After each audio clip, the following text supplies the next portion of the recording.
Oi pessoal, tudo bom? Bem-vindos a mais um Sala de Reunião e hoje eu tô com um convidado ilustre aqui, que é o Daniel Lima, e ele vai falar um pouco sobre o trabalho dele, sobre as coisas que ele faz, que é um trabalho muito interessante, é voltado para a questão de concursos, para a questão de oratória, e eu vou deixar ele se apresentar, que é melhor. Então, Daniel, bem-vindo à nossa sala de reunião, o espaço aqui agora é teu. Obrigado, Gustavo. Bom dia, boa tarde, boa noite para você que está nos assistindo agora no YouTube. Prazer estar aqui, falar um pouquinho de concurso público, de oratória, falar um pouquinho do processo de aprendizagem, da minha trajetória, enfim, bastante coisa boa hoje para a gente conversar. E eu tenho certeza que você que está aí, que está assistindo, não vai se arrepender. Então segura aí e vai até o final. Então, Daniel, eu queria que tu começasse falando um pouco sobre o teu trabalho, porque eu estava te acompanhando nas redes sociais e eu achei um trabalho muito legal. Principalmente, vamos começar por parte, tá? Quem é o Daniel? O que tu faz? Porque, gente, esse cara aqui faz 1001 coisas. É verdade. Quando o pessoal me pergunta o que eu faço, é até difícil definir, porque eu sempre tive uma veia muito forte para o serviço público. Eu sempre gostei da estabilidade, de fazer prova, de, enfim, viver aquela cultura de estudar, ter um certame. Mas, por outro lado, eu tenho uma veia muito empreendedora também. Então, hoje, se você me perguntar o que eu faço, às vezes nem eu sei o que eu faço. Faço tudo. Mas assim, só para resumir, assim, as minhas fontes de renda, né? O serviço público é a maior. Eu sou da Justiça Eleitoral, do Poder Judiciário da União. Sou servidor desde 2016, desde 2015 eu sou servidor. Então, já tenho aí uma carreira estabelecida na Justiça Eleitoral. Trabalhei no Maranhão, agora estou aqui no TRE do Rio Grande do Sul.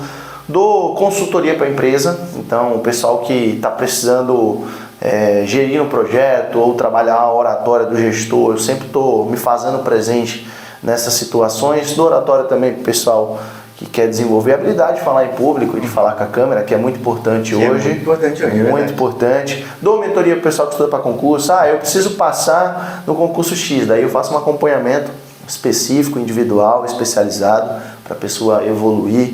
Cara, trabalho com tudo, opero no mercado financeiro, já escrevi livro, dou aula de direito eleitoral lá na PUC, lá em Brasília. Cara, é uma loucura. A gente vai num lado, no outro, onde tiver oportunidade a gente está entrando. É verdade. E assim, Daniel, falando um pouco sobre essa questão do concurso, tá? Sobre essa mentoria para concurso. Como é que funciona? Porque o concurso público é uma coisa muito forte aqui no nosso país, mas que nos últimos tempos, percepção minha, diminuiu-se algumas vagas e criou-se mais concorrência, digamos assim. Perfeito. O que acontece? Existem dois cenários de concurso público muito diferentes. Até 2010, 2011, 2012, a gente tinha um cenário muito favorável de fazer concurso público, porque o quantitativo de vagas era grande e a gente tinha uma concorrência menor.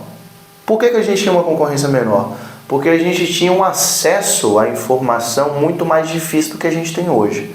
Então, para passar no concurso, você se deslocava para Porto Alegre, para Brasília, para São Paulo, estudava num cursinho grande e aquilo ali já era meio que uma garantia de que você ia passar. Hoje, se você abrir um computador em qualquer lugar, em qualquer cidade, em qualquer interior, você tem acesso aos melhores professores do Brasil. Porque eles vão lá, gravam as aulas nos estúdios e esse conteúdo depois é disseminado, compartilhado.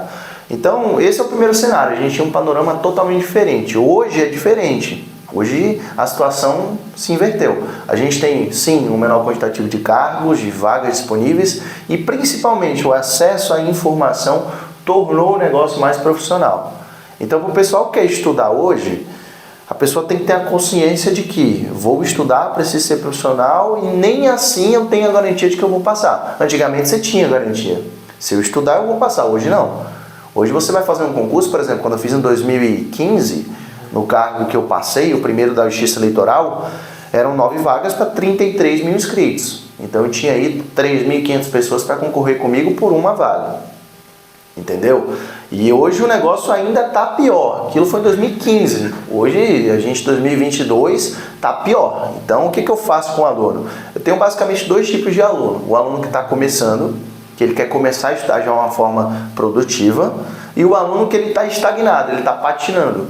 Ele estuda, mas não evolui. Então eu pego esses dois tipos de aluno, essas duas pessoas, e eu direciono elas para que elas possam estudar por meio do modelo de cognição, fisiologia cerebral. Eu aplico tudo que eu aprendi sobre conhecimento para a pessoa estudar e memorizar. O problema no concurso público hoje não é aprender. Você aprende as coisas, mas qual que é o problema? O volume de informações. E aí você vai aprendendo, vai esquecendo e aí não consegue passar. Então eu ensino para o cara como ele estudar por meio de um planejamento voltado à realidade dele para que ele possa memorizar as informações. E isso que tu falou é verdade. A gente tem um bombardeio de informações diárias, não só para quem estuda em concurso, mas televisão, redes sociais, e isso afeta um pouco o aprendizado da pessoa, demais. Quanto mais estímulo, pior. Então, a nossa mente ela é muito simples, mas ao mesmo tempo ela é muito complexa. Quanto mais estímulos a gente tem, mais fácil é de você não se concentrar. E quando você tem conflitos de estímulos, por exemplo, situação prática, eu quero estudar, mas eu estou preocupado lá que eu preciso levar o meu cachorro no pet shop para tomar um banho. Se eu não for levar meu cachorro para tomar um banho, eu vou estudar tentando me concentrar, estímulo voluntário, com um estímulo involuntário de eu preciso levar, eu estou preocupado, eu preciso ir. Então você acaba não se concentrando.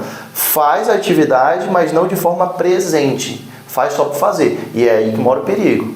Porque você faz a atividade, mas não está concentrado o suficiente, não estuda, não aprende, não memoriza e nem levou o cachorro para o pet shop. Então você não fez nenhuma coisa nem outra. E daí tem muitas pessoas que acabam desistindo, acabou, aqui, então não começam, né? Deve ter acompanhado muitas pessoas assim. Tem bastante. E essa questão da tua mentoria que tu falou, né? Uma coisa que eu vi nas tuas redes sociais que eu achei muito bacana foi quando tu falou que tu fez justamente o concurso público para poder também empreender em outras coisas, isso, né? Isso. E é uma coisa que eu nunca tinha ouvido falar, né? Porque geralmente as pessoas pensam, eu vou fazer concurso público e morrer no concurso Morreu, acabou. Acabou, né? Agora eu botei meu burro na sombra e pronto. Exatamente. E são poucas pessoas assim, que nem você, que a gente vê, que veem isso realmente como uma fonte de renda para impulsionar para outros negócios. E como que tu trabalha isso e tu passa isso, por exemplo, para os teus mentorandos? Mentorados, isso aí. Isso. Na verdade, assim, não tem nada de errado, Gustavo, em você fazer o concurso público, passar na sua prova, começar a desempenhar suas atividades e depois ficar tranquilo. Porque se a gente parar para analisar o perfil do brasileiro, o perfil é esse, da zona de conforto.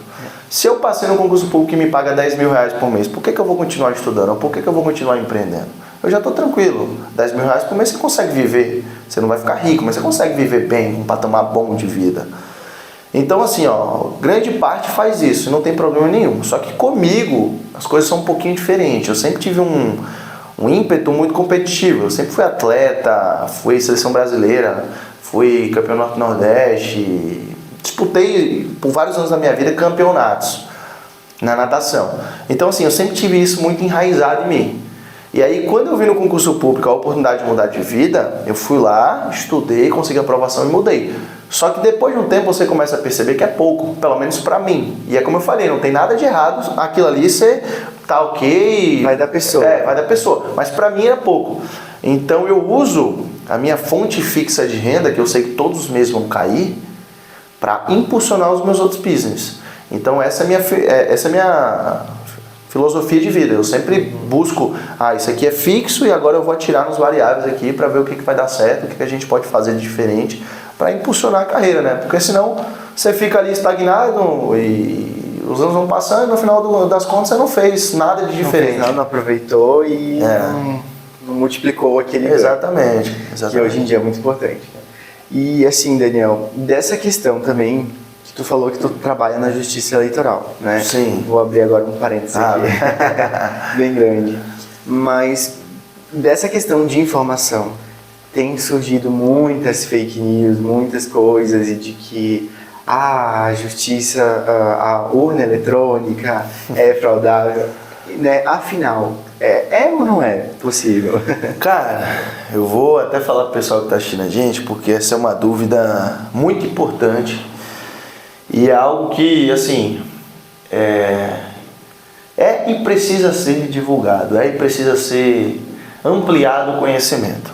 O primeiro ponto que a gente precisa trabalhar com relação à urna eletrônica é que ela não tem contato com a internet. Então, assim, no dia da eleição ou em momento anterior, não existe a possibilidade de um cara, de um hacker, de alguém em casa hackear, entrar no sistema da Justiça Eleitoral, entrar especificamente na urna. Isso é fato. Isso não sou eu que estou falando, tá? São várias eleições, tem todo um processo de verificação, de autenticação. Inclusive, eu convido as pessoas que têm dúvida da urna eletrônica, sobre o sistema eletrônico de votação, a comparecerem em audiências.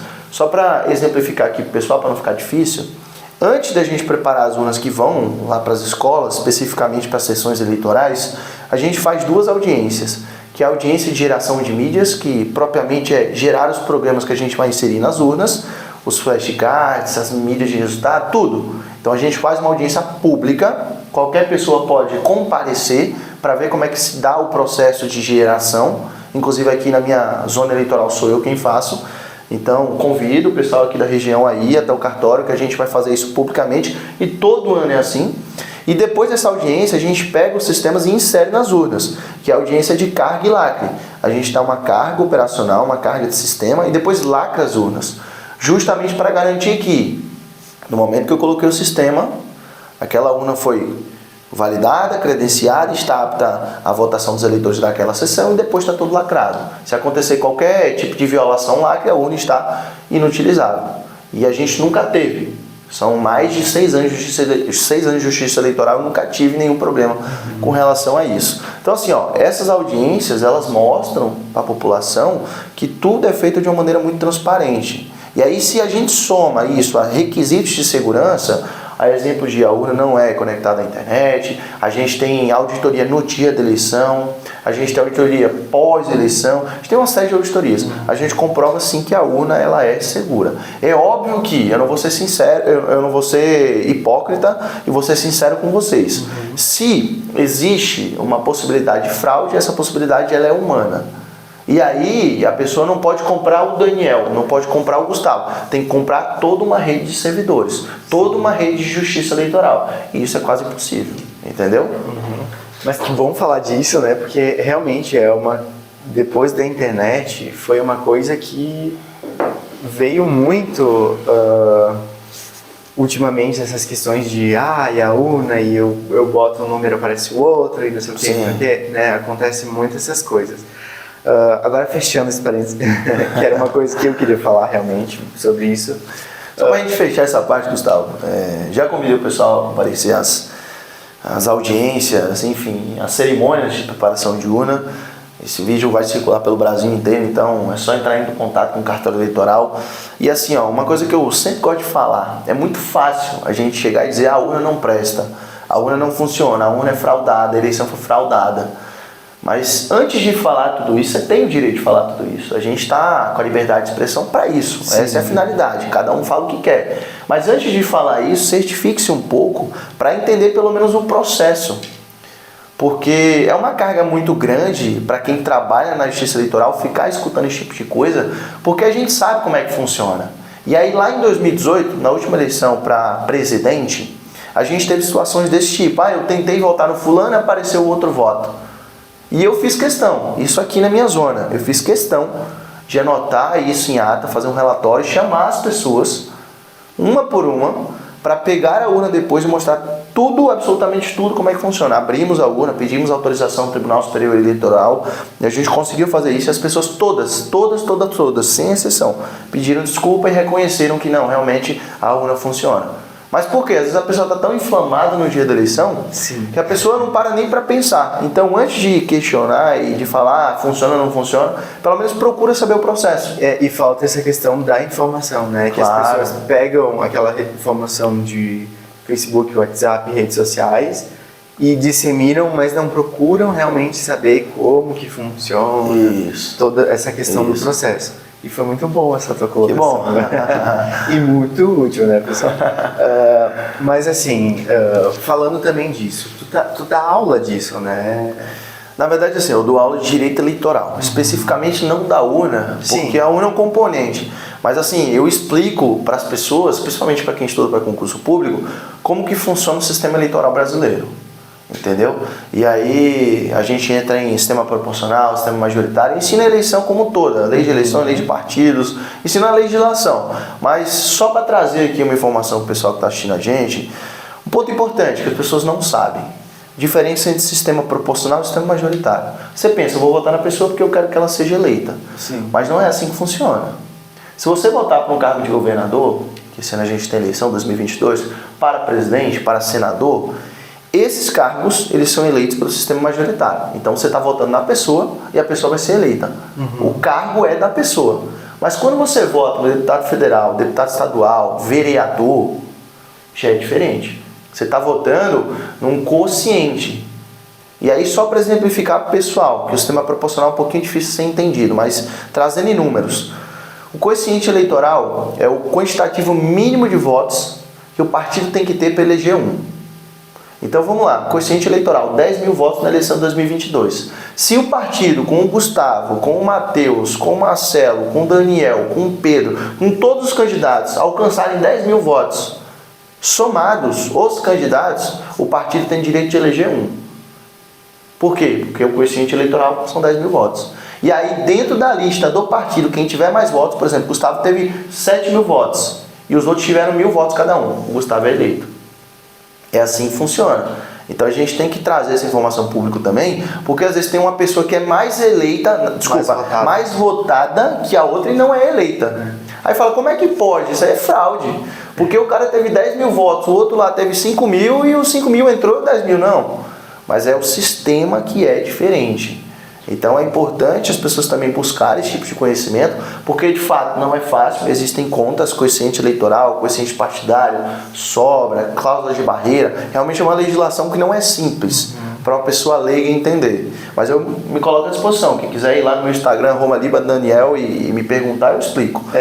Então, ele fala muito sobre isso, né, Daniel? Sim. E assim, ó, é uma oportunidade ímpar, que digo por mim, de estar aprendendo mais sobre isso, porque realmente a gente vai lá, tira o título de eleitor e só aprende que tem que apertar os botõezinhos ali para eleger alguém, mas nos últimos anos a gente pôde acompanhar que as pessoas não têm que pensar só no presidente, no governador, que são as figuras que geralmente o pessoal bota mais foco. Sim. Esquece do vereador, esquece do senador, esquece do deputado, que muitas pessoas não sabem nem o que essas pessoas fazem, né? Então, Exatamente. realmente falta essa questão de conhecimento. De entender um pouquinho.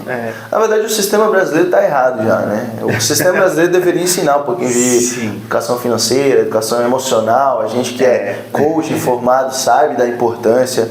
Faz toda a diferença. Toda a diferença. E também um pouquinho de política, né? Não precisava ensinar tudo, a legislação inteira, mas pelo menos o básico. E é o que eu ouço muitas pessoas falarem: eu não gosto de política. Você não pode gostar dessa questão de políticos, mas entender sobre política é necessário. Claro. Porque tudo é política. Tudo é política, exato. E as pessoas ligam realmente só a questão da política ao prefeito, ao presidente, ao senador. Não, e pior, Gustavo, as pessoas ligam a política à corrupção.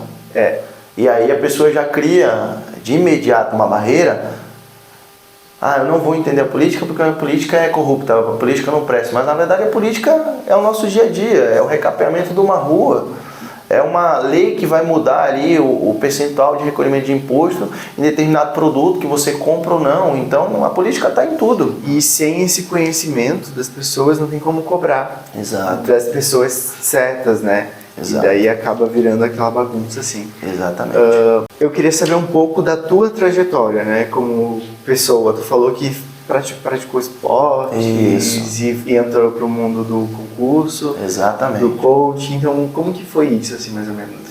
É até engraçado, porque eu nunca fui de estudar, mas eu sempre fui competitivo. Então, o que acontecia? Ali dos meus 10 até os meus 17 anos, que foi quando eu parei de treinar efetivamente, eu fui atleta.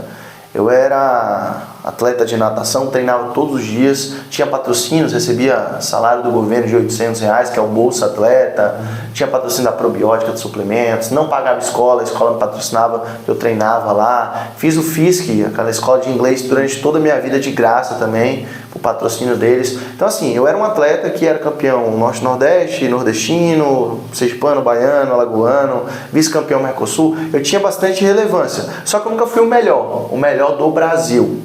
Eu sempre ficava ali em terceiro, quarto, quinto, então eu estava sempre remando contra a maré, tentando me posicionar ali, tentando me colocar entre os melhores, mas eu não conseguia. E eu era muito daquela, não, vamos fazer acontecer, vamos lá, vamos melhorar, vamos investir. E aí dos 10 anos aos 17 mais ou menos, eu só treinei e viajei para competir. Eu estudava, frequentava escola, mas não era aquele aluno dedicado. E aí o que acontece? É até engraçado. Quando chegou o vestibular, eu não passei.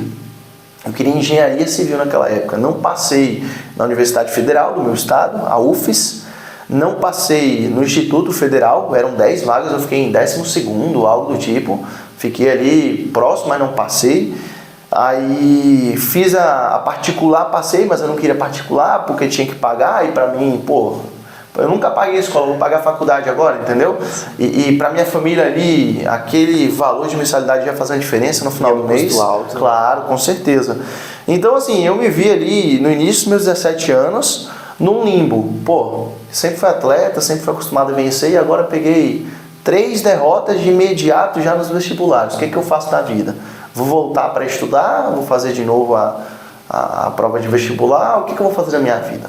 E foi aí, exatamente nesse momento, que eu tive o turning point, que eu falei, não, a partir de agora, tudo aquilo que eu fiz no esporte, eu vou fazer na área educacional, eu vou estudar. E aí eu entrei na faculdade, paga, minha mãe fez um esforço ali, meu tio que tinha empresa de engenharia falou, não, você vai trabalhar aqui, você vai conseguir pagar. E eu falei, não, a partir de hoje eu não quero depender de ninguém, eu vou trilhar o meu próprio caminho e eu vou estudar agora, focado única e exclusivamente no concurso, porque naquele momento eu percebi que era uma oportunidade de eu mudar de vida dependendo só de mim, pelos meus próprios méritos. Eu falei, não, eu vou estudar. Tanto é que eu comecei a estudar muito, comecei a buscar muita informação sobre memória de curto prazo, memória de longo prazo, como é que funciona a nossa mente, como é que funciona o modelo de cognição. E aí eu trilhei ali mais ou menos um cronograma, trilhei uma metodologia de estudos que me levou à aprovação. Tanto é que em 3 meses eu estava sendo aprovado na Polícia Militar, com menos de 1 ano no Tribunal de Justiça e depois de 1 ano e meio ali no TRE, que é o Tribunal Regional Eleitoral. E aí com 19 anos, 18 para 19, eu estava me mudando, literalmente saindo de casa para morar no Maranhão, que o primeiro concurso do TRE foi lá que eu passei. E aí fui morar lá para ganhar um salário de R$10.000 com 19 anos, já com 6 meses depois virei chefe de cartório, geria e gestionava ali 10 pessoas. Cara, e aí minha vida foi. Mas é bom que a gente consegue ver que tu realmente usou a disciplina do atleta, fez um pouco de diferença na tua vida. Claro que Fez muita. se tu não tivesse colocado a questão também da questão emocional, que é o que a gente fala, né? E uma também das 1000 coisas que o Daniel faz é falar sobre oratória, né? Falo bastante. Tu falou sobre a questão do posicionamento. Como que funciona o posicionamento do gestor, principalmente, não é? Sim. Como é que funciona esse teu processo, Daniel? Como é que funciona? Hoje, qualquer pessoa precisa falar bem. Isso Sim. é fato. Falar aqui como a gente está falando, falar para uma câmera, falar num treinamento, numa reunião. Então, aqui eu não estou nem utilizando todas as regras de oratória porque a gente está numa conversa mais informal. Então, não tem por que a gente ser totalmente formal e modular. Mas para um gestor, a comunicação custa muito caro.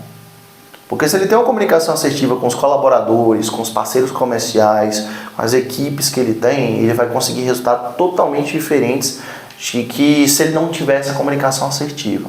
Se a gente coloca numa balança em comparação, comunicação boa e ruim, para um gestor, ela traz dinheiro ou não no final do mês para a empresa. Então, assim, a gente trabalha muito para o gestor a forma que ele vai se posicionar. A cadência, falar mais devagar, falar pausando, a respiração, a própria dicção, os vícios de linguagem, o né, em. Então a gente trabalha a linguagem não verbal também, a questão do rapport, gesticulação abstrata, concreta. A gente trabalha tudo, faz um compilado para que a pessoa saia do curso sabendo os princípios básicos, as ferramentas básicas para aplicar no dia a dia e conseguir ter uma comunicação mais assertiva. Tudo é comunicação, né? É o que eu falo, Daniel. Essa questão das pessoas, às vezes, deixarem no subentendido. Em vez de ir lá comunicar e eu pude acompanhar alguns erros de empresas que é justamente devido ao subentendido. Porque eu falei uma coisa, mas eu não especifiquei e a pessoa foi lá e fez outra. Exato. E tem gestores que não sabem nem delegar, Gustavo. Então o cara tem lá uma equipe de 5, 6 pessoas, ele precisa delegar a atribuição, as atribuições, e ele não consegue fazer isso porque ele não tem uma comunicação assertiva. Ele não sabe a quem delegar, como delegar, quando cobrar. Então isso custa caro, custa tempo, custa dinheiro. Sim, e isso é muito importante, né? Com certeza. Eu digo por mim, eu fui uma pessoa que eu tinha muita dificuldade em delegar. Porque eram coisas que daí eu trazia do meu emocional. Sim.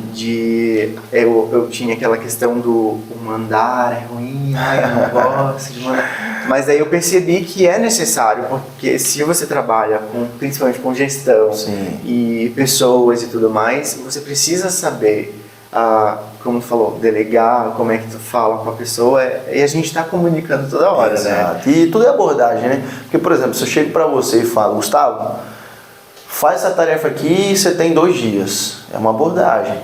Se você fala, Gustavo, a gente tem essa tarefa aqui que vai te trazer um resultado X para você e para a empresa e eu preciso que você me entregue em 2 dias. Se você não conseguir, você fala comigo, me dá um feedback, que aí a gente tenta dilatar o prazo. Totalmente diferente, são abordagens diferentes. Então tudo isso está gerando no seu colaborador, na sua equipe, uma percepção de senso de pertencimento ou não, de reconhecimento ou não, de geração de resultado ou não. Tudo é o como você vai abordar. E não só no dia a dia, mas também nas redes sociais. Tem muita empresa que não está ainda no mundo digital e que está perdendo literalmente dinheiro. Sim. Porque o gestor ou a pessoa que faz ali a ligação, né, da empresa com a imagem da empresa não está nas redes sociais. Entende? Então muito da oratória que a gente aplica também é como levar essas ferramentas básicas para o vídeo. É como saber gravar, qual o ângulo, como fazer, o que não fazer, qual o tipo de vídeo que você vai apresentar, se é um informativo, se é um de quebra de objeção, se é um storytelling. E tem muitas pessoas que têm muito medo de ficar na frente do celular. Com certeza.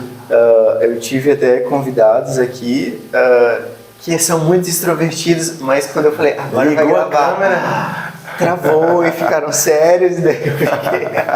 É muito comum ver isso. Faz parte. Mas assim, eu digo por mim, foi algo que eu fui treinando.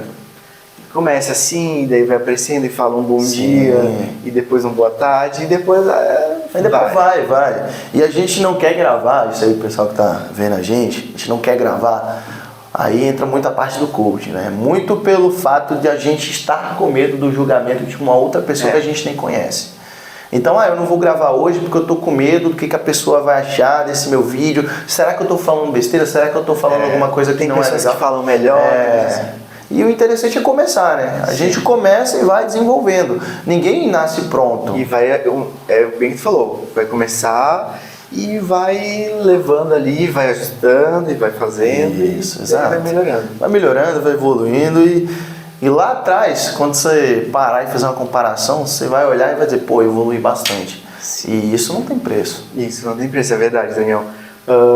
Outra coisa também, Daniel, que eu queria falar contigo a respeito disso, voltando também, tu tem algum tipo de curso ou alguma coisa assim ou só as mentorias para quem quer passar em concurso?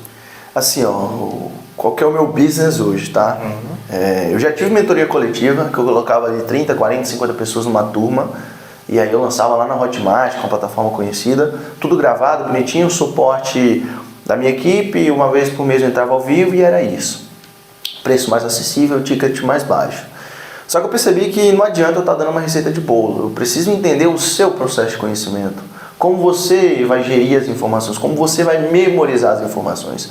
Então hoje eu só trabalho com mentoria individual. porque eu quero conhecer a tua história, entender a sua rotina, saber o que você faz, o que você não faz, o que deu certo, o que deu errado, para a partir daí a gente modular os seus estudos, criar uma estratégia para você. Então eu só vendo hoje mentoria individual. E aí curso é de direito eleitoral. O cara quer aprender direito eleitoral, o cara vai lá na plataforma da Casa do Concurseiro e compra, que ela é em Porto Alegre, vai no Direção Concurso, que é de Brasília, e compra. Mas mentoria, eu quero fazer você se desenvolver, só individual. Isso é bacana tu dizer, porque realmente a gente vê muito na internet, principalmente agora, esses cursos que tu falou, receita de bolo. Sim. Mas realmente, às vezes, eu não tenho um ingrediente que vai ali nessa receita, né? E é legal esse teu trabalho de olhar para uma pessoa, porque todo mundo é um indivíduo diferente. Claro, com certeza. E tu adapta pelas questões rotina, trabalho, tu trabalha a questão emocional. Tudo. Porque assim, ó, não adianta o cara estar preparado tecnicamente para a prova e não estar emocionalmente para a prova. Já tive aluno que perdeu oportunidade, perdeu de deixar de passar naquele concurso porque no dia da prova as questões externas atrapalharam ali o rendimento. Pressão, motivação, autocobrança, medo, ansiedade. O cara chegou na prova lá, tinha aquele mar de gente, o cara começou a se sentir mal, começou a ter crise de ansiedade, não conseguiu se concentrar, achou que não era capaz, aí começa o processo de autossabotagem. Então assim, a gente desenvolve tudo, o todo da pessoa. E uma coisa que eu sempre priorizo, óbvio que o dinheiro é importante, não vamos ser hipócritas. Sim. Mas assim, pra mim hoje, transformar a vida da pessoa é muito mais importante. Então quando eu recebo um depoimento lá de um aluno, recentemente eu tive 2 alunos gêmeos, os 2 passaram em concursos diferentes. E aí eu fui lá em Aracaju, edição de Aracaju, jogar um futebol comigo na praia. E aí mandou foto, ele, a mãe e o pai, tipo, na cerimônia lá de formação do curso. Um já trabalhando na Polícia Militar, o outro passou na Polícia Civil, o outro já está estudando para delegado. Cara, isso para mim não tem preço. Então, assim, óbvio que o dinheiro é importante, mas esse processo de você realmente conhecer a pessoa, tratar a pessoa como uma pessoa, não como um número ali, vendi 500 no mês. Não, eu vendi 20, 25, mas são 25 pessoas que eu conheço, que eu me relaciono, que eu faço a diferença. E o resto vem como o dinheiro, como tu falou, claro, vem como o bônus ali, né? Com certeza. Porque na questão, é bem isso, né, Daniel? A questão não é, que é o que eu acho que é basicamente como eu, quando tu tá ali no teu processo de mentoria, eu tô no meu processo de coaching, tu não pensa só na questão numérica, tu pensa, é uma pessoa, é uma família, é uma história que tu tá transformando, né? Claro. E eu acho que isso realmente não tem preço, assim, pra te ver, profissionalmente falando. Com certeza. É uma realização. Sim. E eu queria ver contigo, Daniel, também, quais são os teus planos, assim, principalmente em Carazinho, o que a gente vai ter, o que acontece, a gente pode esperar. Agora tem que até me ajeitar na cadeira. O que acontece, ó, eu tô em Carazinho muito hoje por causa da minha namorada. E a gente tá construindo uma família e tudo, então eu acabei ficando enraizado aqui. Mas ela sabe, todo mundo sabe, meus amigos próximos, que eu tenho uma visão muito pra frente. Então eu não posso definir, vai acontecer isso, vai acontecer aquilo, mas eu tenho vários planos para o futuro. Uma coisa é fato, a gente não pode ficar parado, de forma estática. E assim, o meu sonho sempre foi trabalhar em Brasília. Já trabalho lá, já dou aula lá, mas do ponto de vista do servidor público. Então vão aparecer oportunidades, concursos que me interessam, que eu vou direcionar os meus estudos ali para aquele concurso. Se eu vou passar ou não, isso só a vida vai me dizer. Ferramentas e estudo eu vou ter, mas a gente não depende só disso. Então assim, eu tô com alguns business aí engatilhados, algumas coisas que estão fluindo, alguns projetos que estão acontecendo, mas a minha ideia é expandir o negócio, entendeu? Eu tô sempre buscando algo que eu possa expandir, porque hoje, acho que acontece muito com você também, muito do que acontece na minha vida, muito das minhas conquistas, muito do patamar financeiro que eu atingi, depende da minha hora/serviço. Então hoje eu sou refém do meu serviço. Se eu parar de trabalhar, eu não tenho mentoria, eu não tenho cursos, eu não tenho direito autoral de curso e inscrição e de coisas que eu escrevi, eu não tenho business de oratória, eu não tenho várias coisas, entendeu? Então estou tentando, ao passo que ir morar em Brasília e passar em um novo concurso, ao mesmo tempo construir algo que sustente, sem a minha presença. entendeu? Sem a minha hora dependência, porque isso, a gente é novo, a gente consegue, mas daqui a 20 anos... Daqui a 20 anos não dá. É difícil, exato. Daqui a 20 anos a gente quer estar aproveitando. Mas dessa questão dos cursos e tudo mais, tu sempre publica nas tuas redes sociais, né? Sobre as mentorias, na verdade. Publico. Eu não faço pitch de venda, então o pessoal que tá assistindo aqui, pode ficar tranquilo que eu não sou o vendedor, eu não faço pitch de vendas. A minha venda acontece muito na prova social. Eu posto lá a mentoria com fulano, ciclano, beltrano, posto um resultado de um aluno meu, então o pessoal me pergunta. Mas eu sempre divulgo, não de forma direta, como eu falei, não faço pitch. Mas de forma indireta, sim. Eu estou sempre publicando lá o que eu estou fazendo, o que eu não estou fazendo, tentando mostrar o meu dia a dia, a minha rotina, e aí o pessoal acaba comprando. Mas só da conversa que já deu vontade de sair, procurar o próximo concurso que tem, fazer a mentoria. É o que eu sempre falo, o concurso público, Gustavo, é a oportunidade que o brasileiro tem, o brasileiro que não vem de uma família rica, de vencer na vida por meio dos seus próprios méritos. Foi o que aconteceu comigo, entendeu? Eu não vim de uma família rica, eu vim de uma família normal. E eu só consegui atingir o meu patamar financeiro e vou atingir outros patamares, porque primeiro eu passei no concurso, então isso me deu a base, me dá ali o fixo todo mês, a segurança. A estabilidade. Isso, a estabilidade, que é algo muito importante. E a partir disso eu soube expandir as minhas fontes. Soube desenvolver aí. Teve a visão, né? Isso. E uma coisa que surgiu agora, a mentoria que tu dá é para qualquer pessoa que quer fazer qualquer curso ou é mais voltado para pessoas que querem fazer da questão do direito? Dessas... Não, qualquer pessoa. O que acontece? Eu já tive alunos que fizeram mentoria para estudar melhor para fazer uma prova de mestrado. Daniel, me ensina. Óbvio que eu não vou ter a mesma expertise, eu não vou ter o mesmo background para dizer, ó, faz isso e isso no mestrado, porque eu nunca fiz mestrado. Então não vou ter esse background. Mas o modelo de cognição, que é algo fundamental, ele se aplica a qualquer coisa. Se você quiser aprender mandarim amanhã, ou se você quiser aprender a estudar para concurso, o modelo de cognição é o mesmo. Que é você entender a informação, decodificar, você aprender, colocar para fora a informação e por fim você memorizar. Você só memoriza aquilo que você aprendeu.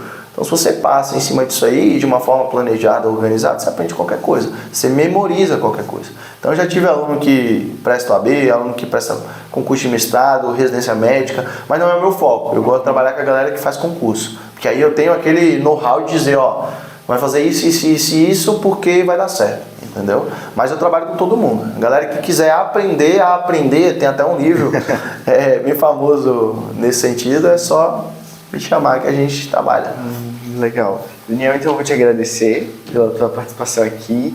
Eu vou deixar aqui no nossa descrição as redes sociais do Daniel, para vocês conhecerem o trabalho dele, né? Principalmente nessa parte do concurso, da mentoria, que é bem isso que eu falei, tá? A gente acompanha, realmente ele faz parecer fácil e a gente entende. E eu acredito que assim, tem suas dificuldades, mas quando tu aprende a aprender, que nem você falou, o negócio se torna menos arduoso, né? Menos árduo, o processo. Né? Mas então eu queria te agradecer a tua presença aqui, tu ter vindo participar aqui com a gente. Falou bastante sobre muitas coisas, sobre oratória. Eu falei, esse cara aqui é um cara de... é multitarefas. Multifuncional, que nem um bombril. Mas então, muito obrigado. Não sei se você quer falar alguma coisa pro pessoal. Gustavo, eu agradeço o convite, a infraestrutura aqui disponibilizada. Um prazer, me coloco à disposição. Se você quiser conversar sobre temas diversos aí, só me chamar. E pessoal que está assistindo a gente, obrigado pela audiência. Obrigado por você ter ficado até aqui, escutando a gente conversar. Foi uma conversa informal, como a gente tinha conversado e proposto no começo. Quem quiser me acompanhar no Instagram é @limadaniel, Daniel com 2 A's, vai estar aqui na descrição. E quem quiser acompanhar aí o Gustavo aqui na nossa sala de reunião, no nosso podcast, se inscreve no canal, né? É importante falar isso. Importante, ajuda. Deixa o like, deixa o comentário se você gostou ou não. Compartilha. Deixa o like, deixa o comentário se você gostou ou não. Compartilha isso. E foi um prazer estar aqui conversando sobre temas que eu adoro, que é concurso público, que é oratória, um pouco de política. E para finalizar, né, já com chave de ouro, deixar aquela cerejinha do bolo. Pessoal que está estudando para concurso aí, se tiver alguém que estuda para concurso, Ou quer fazer concurso, tem esse desejo de ter estabilidade, de ter ali uma remuneração que todo mês vai cair, uma segurança para o futuro, é saber que é um processo difícil, não é um processo fácil. Mente e vende mentira quem diz que é fácil. E isso não sou eu quem falo, se você conversar com outras pessoas que estudam para concurso público, você vai perceber isso, mas é um processo que sim, ele é vencível, se você fizer as coisas certas.